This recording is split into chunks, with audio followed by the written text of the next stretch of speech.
سبحان الله وبحمده په کتم دومره که یو انسان که یو څوک نارینه زنانه یا په شپه کې یا په ورځ کې لمر چې ډوب سي د دې ځای نه راواخله د غروب نه بعد د ماښام د لمانځه نه راوروسته راځه تر الله سهاره پورې د لمر راپورته کېدو نه راواخله راځه د لمر در ډوبېدو پورې تر مازدیګره پورې په دې ټول وخت کې که یو څوک 100 پیرې سبحان الله وبحمده وایي د دې سړي که ګناهونه د سمندر د ځګ په برابر الله پاک ورته بخښه وکړي.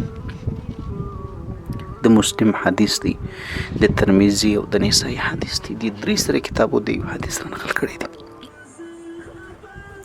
او په ورځ د آخرت به هیڅوک له دغه سړي نه غوره عمل والا نه وي مګر نه هغه څوک چې هغو د ده نه زیات دا ذکر کړي، یعنی یو چا 200 پیرې کړي، یو چا 300 پیرې کړي.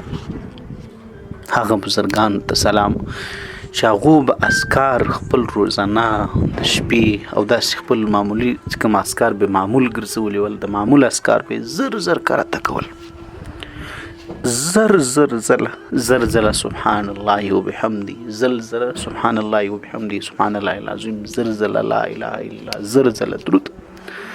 او بعضې له دې نه هم زیاتو بېشکه چې د هغو په زندګۍ کې الله پاک برکت ورچول.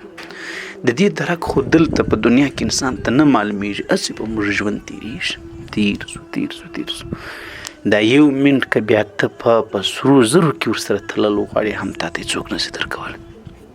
د زندګۍ قدر به د مرګ وروسته انسان ته معلوم سي، او د دغه اعمالو درک به انسان ته د مرګ وروسته به معلوم سي. دا خو ټولې خبرې پټې دي، دا خو د غیر دنیا سره تعلق لرونکې مسلې دي.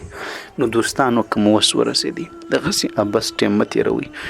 ای الله ما ته ټولو مسلمانانو ته په خاصه توګه ته هغه چاته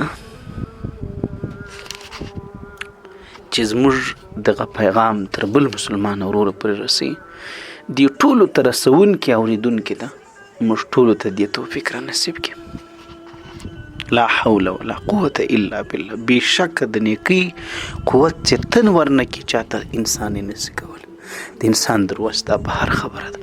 ای الله چې د بدۍ نه مې ته نه راوګرځوې، د هغسې د بندېدلو قوت نه راوبخښي. یا الله موږ د بدۍ ځان وسو بچ